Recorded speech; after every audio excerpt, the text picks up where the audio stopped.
Hello, my name is Carol May Whittick. I support women to bloom in midlife. I'm your host of Her Conversations, Tools for the Awakening.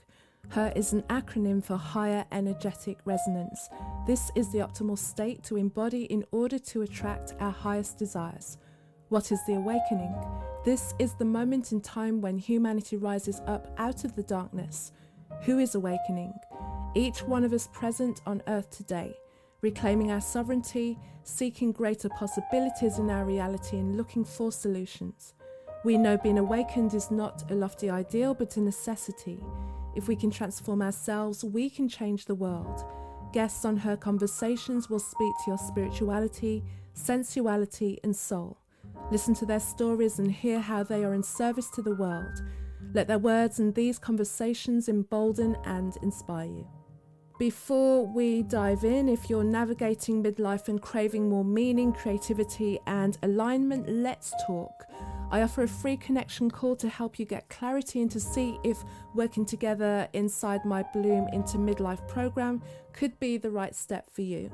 Also, I'm inviting you to download my free midlife meditation, which I created to help you remind you that your life is a precious gift and midlife is a milestone worth celebrating and marking the start of an exciting new chapter for you. All of the links are in the show notes below, and the link to listen to Her Inspiration, the sister podcast to this title, where in each solo episode I inspire midlife women to recognize and embrace the wisdom of their experience. Midlife is your time to bloom. My guest this week is Michelle Peticolas, a life transformation coach, helping her clients heal their complex grief and use it as fuel for claiming their passion and living an empowered life. During our conversation, Michelle shares how early childhood issues of abandonment and unworthiness can affect how we show up in the world. This becomes an unconscious pattern that can come to the forefront with a major loss or life challenge. We also talk about how our emotions of grief can also be the fuel for change. So as always, I begin by asking my guest. Her is an acronym for Higher Energetic Resonance. When do you feel that higher energetic resonance? I feel that higher energetic resonance whenever I'm doing my spiritual practice. I teach a Zoom class in spirituality twice a week, and it's fabulous because it requires me to be in the moment every step of the way in doing that class. So I don't pre-plan. I literally show up to the class and just look at my playlist of music and choose as I go along. And that is so creative. And that's when I feel like I'm in that higher resonance, is when I am doing my spiritual practice. And before we go further, Michelle, I'm going to give you a moment to just share about yourself and the work that you do, and then we'll go deeper in our conversation. Great. I am a life transformation coach, and I work with people around complex grief. And I would be the last person you would ever think of to work around grief had you known me back before my 40s, because I was totally shut down emotionally. I didn't have any idea what I liked. I spent all my time trying to give people out in the world what they wanted. And the reason was, well, there are a lot of reasons, but I felt abandoned. I felt not good enough, not worthy. And so my decision as a 2-year-old was to please other people. And what happened was that I had an epiphany, a huge breakthrough, when both my parents died in my late 40s. First my father, and then 6 months later, my mother, from breast cancer. And I went back home to help her finish up her business. My mother was a toy designer in partnership with my aunt, and they sold their concepts and ideas to major toy companies in New York City, back in the days when women were not doing this sort of stuff. Mm-hmm. So she was very inspiring, but she also did it to a certain extent to the neglect of her children, who she had 6 of. So that was part of the reason why I didn't feel loved enough. Mm-hmm. Anyway, we're sitting in her studio going through her papers. I'm the task-oriented child, and so she had me in there. And I picked up one of her papers, and it was a picture, a Xerox copy of illustrations of one of her designs. And I handed it to her, and I said, "Do we need this anymore?" You know, I was like, "Let's throw stuff out. Let's clean out." And she looked at it. She said, "Oh, I guess I'll never get to that project." She stopped me in my tracks. For the first time, I understood what deadline really meant. And it blew me away. And because I was so offline on my emotions, I changed the subject. And I said, "We don't need to talk about this right now." I thought I was protecting her. I was protecting me because I was so traumatized by the idea of facing no more future, no more time. But it woke me up. It woke me up. I realized that if my mother, who for me was the poster child of living your passion and purpose, if she could have regrets, and here was her regret, she would never get to finish that project. It would never be birthed. If she had regrets, where did that leave me? And after that, I decided to make a documentary, which became a film series called Secrets of Life and Death. And in the process of doing that, because I became curious, what was this thing of dying that so woke me up, that so put me into life? I wasn't living my life until then. I was living my life for everybody else but me. So I started making this film, and it got me involved in hospice, and then I got into grief support groups. And that was where I found my calling. Because in facing death, we can be rebirthed to life. And that's what happened to me, and that's what I want to share with other people. Because sometimes we live our lives, and they're not perfect, and they're maybe even blah or ho-hum. But when we are faced with death, when we are faced with grief, it breaks through. And that's what it did for me. It literally broke me apart. Thank you. Thank you for sharing that. It wasn't until you had the realization of there being a deadline, you know, and facing the reality of, and recognizing the grief and the regret in your mother, and then, you know, I'm assuming your own subsequent experience of grieving, you know, for both of your parents within that space of time. Why do you think we have, or society has been created in such a way that it doesn't really acknowledge death, that death becomes such a taboo, that we don't speak about it, that we don't incorporate the idea of death into every day? Because if we woke up every day knowing that we were going to die, we would live very differently. And I think that, you know, if you bring up death to people, they're like, "Oh, it's so dark, it's so morbid." But like you say, it was an awakening point. So an awakening point to me sounds like something that's very light. Really, it shines the reality of something on it, as harsh as that might be. And sometimes it's the harshness of the reality that wakes us up to make every moment count. And the idea that, you know, death is down there somewhere, we don't talk about that, we don't think about that, and then we just live our life in this, like you say, ho-hum kind of way, you know, not really taking anything seriously, and yet not dealing with the one reality that we're all going to have to face. Well, part of it is culture. Our culture, my culture in the United States, which has been dominated by a masculine mentality for a very long time. And the masculine mentality is about repressing emotions. I mean, we repress our emotions, but boy, men really excel at it. One time I had a man who called called me up. Somebody had recommended me, and he was struggling with grief. But he had finally put the lid on his emotions. And the last thing he wanted to do was to open them up again. He had put them back in the box. He did not want to see them again.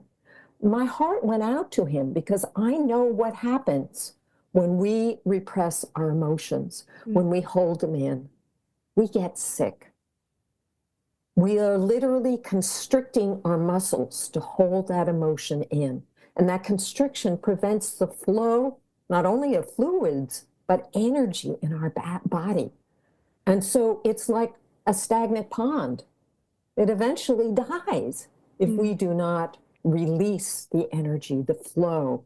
Tell me more about your work and who you work with and how you work with them. Thank you. I work with people around complex grief, which is grief that has been amplified by early childhood experiences like my own. And the clients that I've worked with, almost all of them have had some kind of early childhood experience of abandonment. Now, it doesn't have to be physical abandonment. It can be emotional abandonment. And for me, it was generations. My mother was emotionally abandoned by her mother. My father, literally, his mother left when he was 10 years old to go visit family and died and never returned. So he had abandonment. And so it's passed on for generations. And if you never learn how to allow your emotions, which certainly in the times they grew up, you did not express your emotions, it just kept on recirculating. So I help people who are struggling with a complex grief because the usual system of going to a grief group and, talking about your feelings is not enough. And they get stuck and they find, oh, I'm not moving forward. I had a woman come to one of my free talks, and she had been grieving the loss of her husband for 20 years. I mean, tears literally rolling down her cheeks as she described it. Mm-hmm. And this was causing a complication with her son, who reminded her of her husband. So we worked together, and she had seen therapists, psychologists, she had gone to all kinds of people. What I did was give her permission to truly grieve. Mm. She thought she had grieved, but she had been fighting her grief. So once she started allowing her feelings, they released, and she no longer had to grieve. It's like we need permission that it's okay to grieve. But not only do we need permission, but we actually need tools to help us to release that energy inside, because we've learned to shut it down forever, for a long time. As children in school, we're put in these tiny little desks and told to keep quiet and not to move. So we are really taught to hold down ourselves. Mm. So I help people to release their emotions, but also to go back and see where it happened. Not because I want to delve into the past, but because it literally rises to the surface. So this woman actually had gone through 3 abandonments. Her first abandonment was her father left her family because her mother was a party girl and she was unfaithful, so he left. So then she was taken care of by her grandmother while her mother partied. And then her grandmother died, number 2. And then she had to take care of the family. She literally had to go out into the bars at night and pull her mother home because she was terrified that social services were going to come and take her and her sister away. So her third abandonment was when she met her husband. He was the solution to all of her longing for being taken care of. And he died young. Mm. Abandonment number 3. So they compounded again and again. Mm. Here's the thing. It doesn't have to be a huge traumatic experience, which for her it was. For me, it was tiny. I was 2 years old. I was bonded to my father, and he was transferred to Japan. And I felt totally abandoned. Because at the age of 2, we do feel very deeply. They did a study, the was it the London School of Pediatric Journal of Pediatric Care did a review of the literature of studies of children that had not received emotional support, such as children in orphanages. And they found that in those first 3 to 5 years, it has a huge impact on the development of the brain and the development of emotions. Mm. Yeah, I'm just as you're talking as well. We kind of touched on this prior to recording as well, and talking about that early grief or that early sense of abandonment. And I think especially, recalling my own experience and going back and just trying to figure it out, as we get older, and trying to put things into context, especially when I'm recognizing patterns in myself where I see how I may have overreacted sometimes to people just moving through my life, and so I had that early bereavement at 4, so of my father, and from all recounts, I was the first daughter. We were very close, and then there was that space that nobody really knew how to fill, and I didn't really know how to put into language, and then it never got spoken about because you're 4 years old, and then no one really knows, and especially back in those days, to how to communicate to a child of 4 years old. You just think, well, they're young, they'll bounce back, they'll kind of, they'll be all right, they seem okay, they're dancing and they're jumping and they're smiling, but there's some like almost like an energetic vacuum that you can never really put into language, but there's a way that it gets triggered. And I do remember many years later, I think I was like early 19s or 20s, and I really connected with a friend at college, and then her and her then boyfriend decided they were leaving town. And I remember having such a crazy reaction to it. It was almost like I couldn't even control my own emotions. It was, they were moving, they were going on with their life, which is natural. Like she wasn't leaving me, she was moving on with her boyfriend. They were coming to London. I still lived up north at the time, but I do remember having such a like heart-wrenching tug, the fact that that she was going, and reacting in a way that, looking back on it, you're like, yeah, that was weird.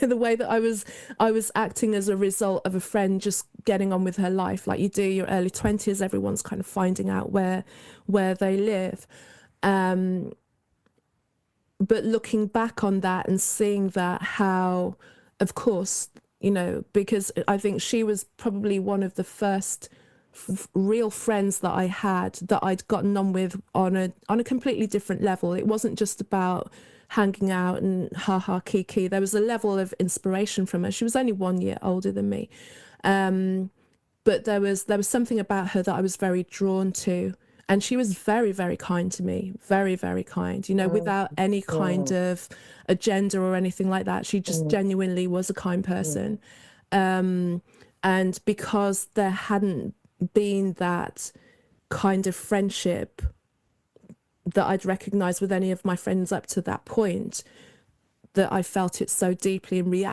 had such a reaction to it. And I think even her and her boyfriend were just a bit freaked out by, like, why is Carol acting like this? But I could see why it was the first person that I had seen me in a different way that was then going away, Right. Well, human beings are social creatures. We are literally wired to bond. And so when we lose one bond, we have to create another one. And because for me, when I was 2 years old, the only way I could figure out to create those bonds was through pleasing, is doing what people wanted. because I felt, well, something was wrong with me, that I was not good enough just as who I was. So I had to reach out and please people. And it worked really well. So you develop these patterns that work really well for a long time until they don't work. And then you keep on patching them up because, for 20 years, that particular process, and it still to this day works really well. If you are very pleasing, if you're supportive of other people, if you're kind, if you're sympathetic, if you're empathetic, if you really understand them. I mean, there are skills that I learned to survive that work very well in this world. But then they become a problem when they prevent me from fulfilling who I really am. When they prevent me from realizing my gifts and really sharing them with the world. And that's what happens is when you get into those patterns where you're always trying to manipulate for love. Now you got the love from your friend without having to do anything. And so that was maybe a replication of your father too. For me, my father, he loved me unconditionally and then gone. So that just triggers that whole emotional abandonment again. And it's not just that situation, but taking it all the way back to your father and emotions that were never resolved. How do people best deal or best start to heal and recognize those early moments of grief? The ones that perpetuate this kind of people-pleasing behavior that we have that can, like you say, will work for, your 20s, your 30s, maybe even your 40s. And it gets to a point where you're like, I'm giving all of this, and you realize you're not really getting stuff back. There becomes this emptiness where you're doing all of the things, and I suppose people get selfish. They can recognize a people pleaser. They know that they can get their needs met from that person. Right. But then you start to notice, I know if I think about the time when I could see where this pleasing people wasn't working anymore, was when I give and give and give and give and give, and then they go. And you'd be like, well, I gave you everything, and there'd be confused. So, and then for a few years, there'd be this confusion. And then you kind of realize that that's not the way to go. And then you start to develop boundaries around that, or say no when you would normally say yes. And then that then itself causes, a different reaction from people, and then you have to deal with the fact that those who benefited from you having no boundaries and giving, now that you're changing your tune a little bit and finding your own space to go, actually, I'm not going to give all of this now because it doesn't do anything. It would help you, but nothing comes back to me. And then you have to face that rejection, that anger, that pushback, and all of those things, which is usually what you've tried to avoid by people pleasing up until that point. So, and that might be really hard if you just decide on your own. That's the gift of grief, is that grief does really, especially a really intense loss, is it puts you in a place where you literally can't give that much anymore. You really have to take care of yourself. I had another client, and she and her husband had always given to their social group. They would get these tickets to this jazz concert, and they would pay for all of it. And people got really used to them being the social providers. So then her husband dies, and she has nothing to give. There's nothing that she can give. And all those friends just floated away because, and that was when she started to learn who her real friends were, that were really there, not for what she could give, but just for who she was. And that is the power of loss. So usually what people, they don't realize, because it's working well, until it suddenly smacks you in the face and it doesn't work. And you have a significant loss. You have a significant experience of rejection. And then maybe you start to rethink what you're doing and whether that's not working. And that's why I work around grief, is because that helps shake up even those people who are really successful at holding down their emotions. It really breaks through the habits. People are willing to go along with ho-hum for a long time.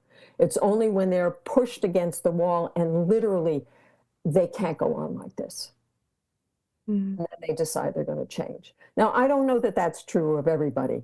I'm sure there are people out there who will decide, I'm going to change. So one of the signs for me that I'm giving too much is when I start getting angry or bitter when people ask me more. So bitter is a word that I use, is when okay, I'm giving too much. When you fill yourself up, when you take care of your emotional and spiritual needs, then you're overflowing. And then you have to give. But if you're giving because you want to manipulate love or approval or acceptance from others, you're going to run on empty really soon. Yeah. But you asked, what can people do? So I have a system. The acronym is SERVE. Only this time, instead of serving others, you're letting the grief or your emotions serve you. So the S in SERVE, do you want me to unpack it a little bit? Yeah, please briefly. do, yes. So the S means to surrender. So you have to surrender to your emotions. And that can take a little bit of practice if you're really used to not experiencing them. They can be really scary. And some people are afraid that they will just go on forever. But I have found that actually when I work with people and encourage them to allow their emotions, it goes away. It releases in 2 minutes or less. 2 minutes or less. It really does. Once you really surrender to your emotions. So that's S. Then E is to embrace. And that means not only to embody the feelings, but also to embrace other people.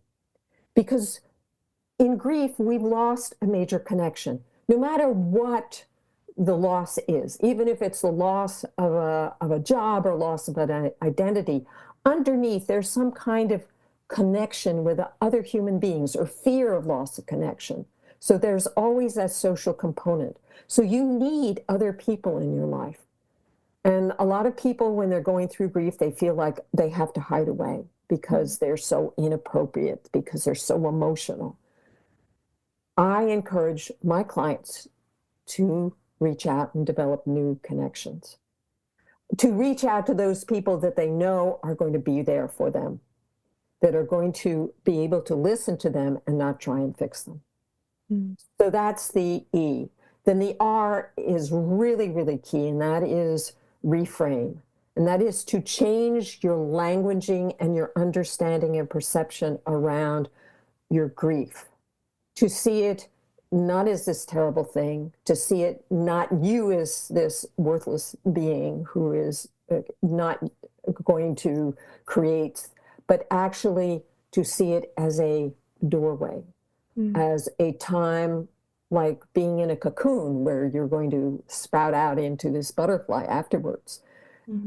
So that's the reframe, and reframing other things like your past and looking at it in a different way, how you arrived at where you are right now. So that's the R. And then the next one is V, which is now that you have re-examined your life, re-examined your grief, where do you want to go from here? What's the next chapter? And that's vision, V. Have a vision for where you want to go. And then the last E is about express. You want to express who you really are now in a way that serves other people. Because when you serve from that place of power, from that place of energy, you're serving yourself as well, which is what you were telling me about, is you get to do these podcasts. It's just wonderful, right?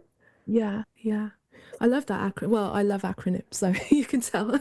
So I like the words that you've chosen to bring that together, and talking about grief as well. And we can't speak about grief on an individual level without speaking about the collective experiences of grief that Yes. society has been going through. I mean, from time immemorial. But then, if we think about our recent past and the mass incidences of loss and shifting and grieving that people may or may not be looking into, we've got, it's coming up to like 5 years since pandemic, and Yes. all of the grief that happened around them on multiple different levels, from a health perspective, from a worldview perspective, from,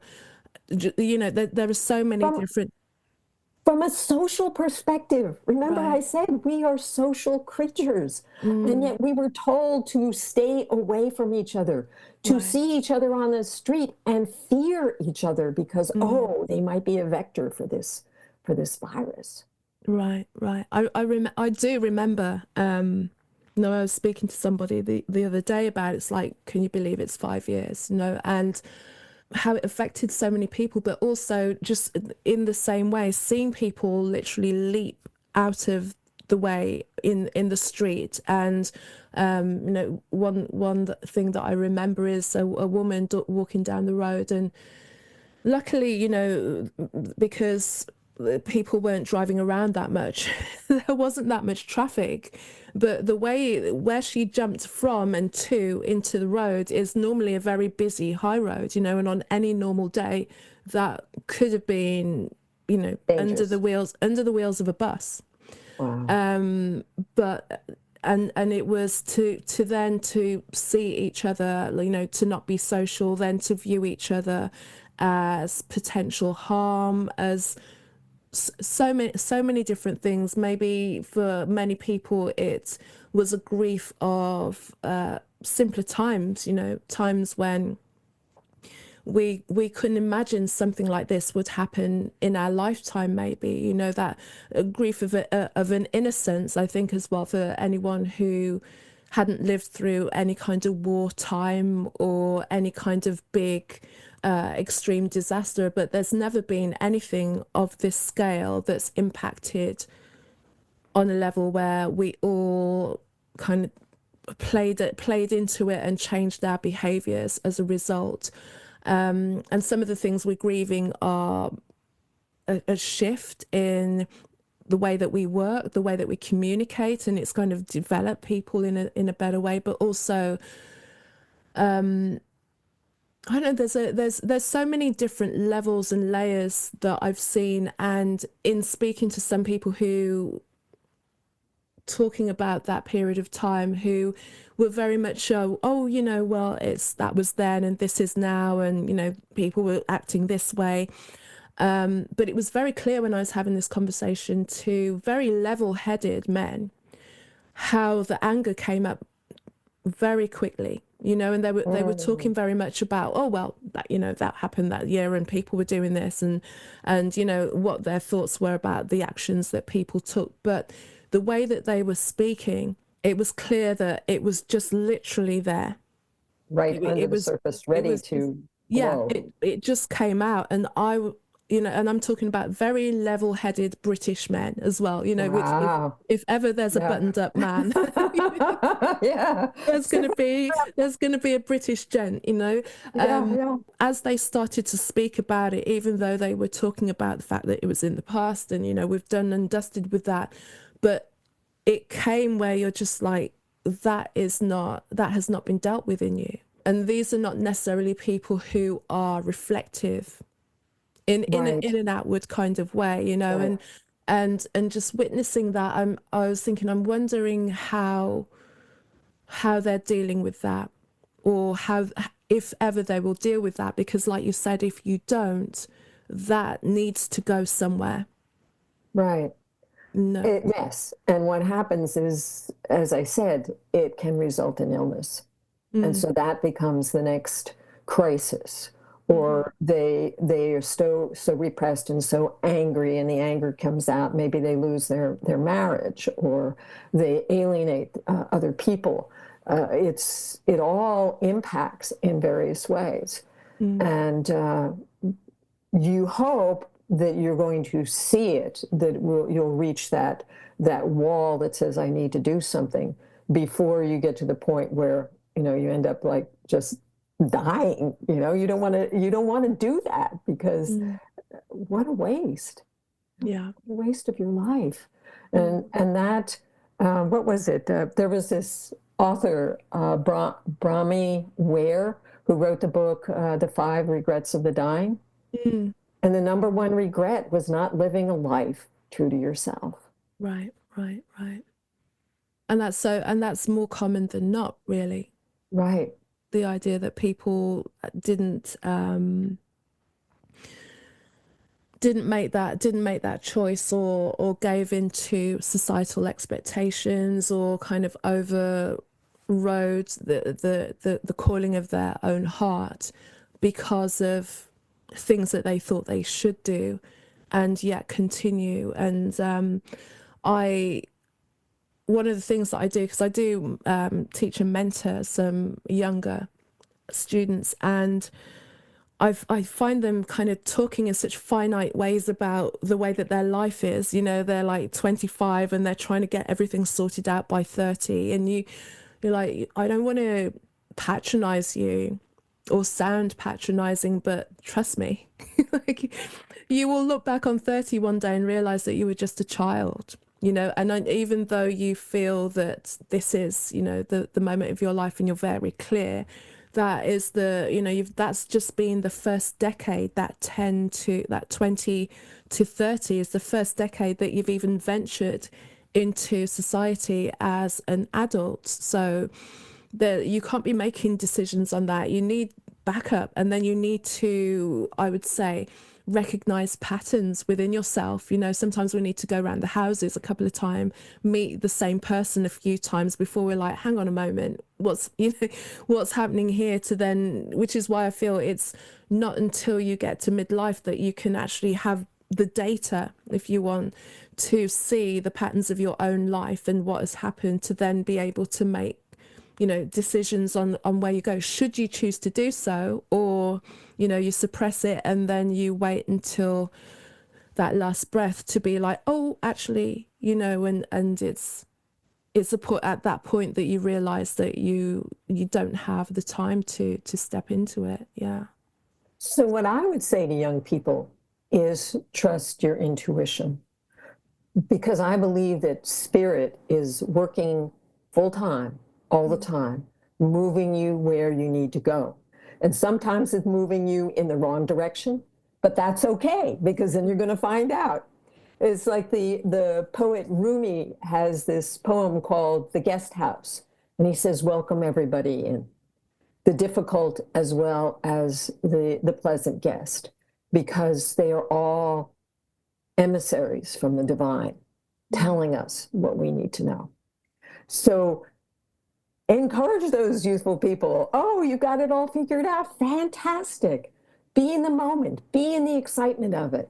Because when we engage in life, that's the most important thing of all, to engage. And even if, we've been influenced by our parents, the only thing is that really what you want to do? Does that work for you? Right here, right now, how does it feel inside? For some, it's a really big leap. One, that pleasing element, you don't want to disappoint. And especially when it's disappointing or meeting the disapproval of your primary caregivers, that can feel very unsafe. Right. To step away from them, it can feel very disrespectful. You can, face a lot from your internal tribe telling you how right or wrong you are. But that's one of the things I do try to encourage them to do. I'm like, well, how long are you going to do it? Especially if I ask them about their work, do you enjoy your work? And if they take too long to come up with like a fair to medium size, I'm like, okay, reply. yeah, exactly. I'm like, you're taking too long to just say, like, Yeah, yeah, yeah, then go for something. If it doesn't work out, you've got time. You've always got time. As long as you wake up, you've got time. And you could be 60, 70, 80. If you're waking up, you've got time to yeah. reassess and Right. regroup and use all the things that you have. I think so much is put on life to kind of get it right so soon that Yes. people take so many they rid themselves of the opportunity to take chances. And then I think there's that underlying grief. There's a I can't remember the quote now as well, but one of the things is about living under the energy of your parents. Mhm. Yeah. The lack of your parents stepping into their own dreams. I'm trying to remember the quote. Do you know which one I mean? I don't, but I understand what you're saying, which is Mm, that the parents put pressure on you to fulfill the dream that they never fulfilled. mm, mm, Is mm. that what you're talking about? Yeah, Yeah. yeah. Yeah. Your parents realize that maybe their time, they've got less time, or they don't think they've got the opportunity to kind of pivot and do something again. So then it ggets put into the Put to, child to then yeah, live, and then the to child is fulfill kind of that. locked within that. And sometimes for them, and this might sound sharp to people's ears, the release for the child comes when the parent passes, and then they have the space to actually work out who they are outside of the shadow of their parents, even as well. And that can happen at any point, I think, not just It when you're a can. child. Yeah. It can. Although I would suggest that young people start to explore as soon as they're out of the house, which Mm, I know is more and more difficult in this day and age for children to move out of their house because it's so expensive and the economy, but we won't go down that road, is so crazy that but they don't want to wait until their parents die because people are living a lot longer than they used to, and right. your mom may be 96 or 101, and what are you, like 90, Right. 88? Yeah. Yeah, yeah. I mean, we have the royal family, so you might have to wait until you're 70 before you actually step into your own purpose, Yeah, because really. So, because you're waiting for that space to be, that's a kind of extreme way of explaining it, but but that's what your purpose has been, is to really inspire people to step into their energy. mm, And I think that, well, for me, the way of doing that is to connect with spirit, to connect in to my spiritual realm, mm, and then all the rest, all the noise, all the words, all the stuff gets shut down, and you just have you in that moment right now. mm, yeah. And I think the beauty of following that voice within yourself can take you into spaces and places that you never know, allow you to meet, and if I think of just following the idea of this podcast has put me in contact with women that I would never, and some men as well, because I've had male guests that I probably would not have had the opportunity to have a deep conversation with. And it's Yes, like one of the it's things that a wonderful. podcast can give you is you can contact somebody just with oh hi, I know you don't know me, but I've got a podcast, I'd like to speak to you, and Oh, and great. to really just to find the heart and the desire that rests within people in the different ways that they're serving, and what they're putting it out into the world as well, to try and create something new based on their own experiences. Because even when I have guests that do similar things, there's always so much nuance in it, Sure. so they can be coming from a similar point of view, but then the conversation opens up the fact that it's very different, and it will appeal to others more than other people. But Well, we're all right. doing that. Yeah. We're all unique, Mm, and there are are perfect people who can only work with us because of our particular experience and resonance and energy. Yeah. So the other thing I would encourage for young people to learn is how to listen to their bodies, to listen inside. And that helps to block out all the messages, outside messages, is to feel, because your body doesn't, the body knows the score. The book that's called The Body, it really does. So when you start to listen, where are the blocks in your body? Where are you not feeling good? Where does it hurt? Where does it feel constricted? That's a sign of something going on. And if you think about what is the function of that part of your body, you start to get an inkling of what it is that how you're holding yourself back. Perfect. Thank you so much, Michelle. Thank you for reaching out to me as well. You were one of those people who just heard and connected, and I appreciate that. And here we are having this beautiful conversation. Is there anything else about your work that you've not shared that you'd like to communicate to the listeners? Well, I would. So some of your listeners might be curious about whether they have complex grief. And I have a complex grief checklist that's got 10 questions that they can use to determine whether that is an issue for them. And it's very eye-opening, and I send them back an assessment report that explains where they are on that spectrum of whether they are struggling with complex grief. And if they want to get it, it's totally free. They just have to go to Complex Grief Checklist, just all those words together, no spaces, .com, complexgriefchecklist.com.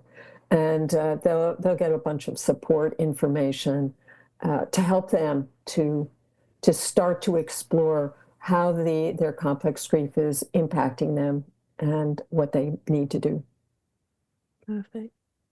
Thank you so much. Thank you so much for your conversation, and great to meet you. Thank you. It's always such a pleasure. As always, Carol, you're just amazing. Thank you. Thank you. Thank you, Michelle, for sharing your wisdom with me, and thank you for listening.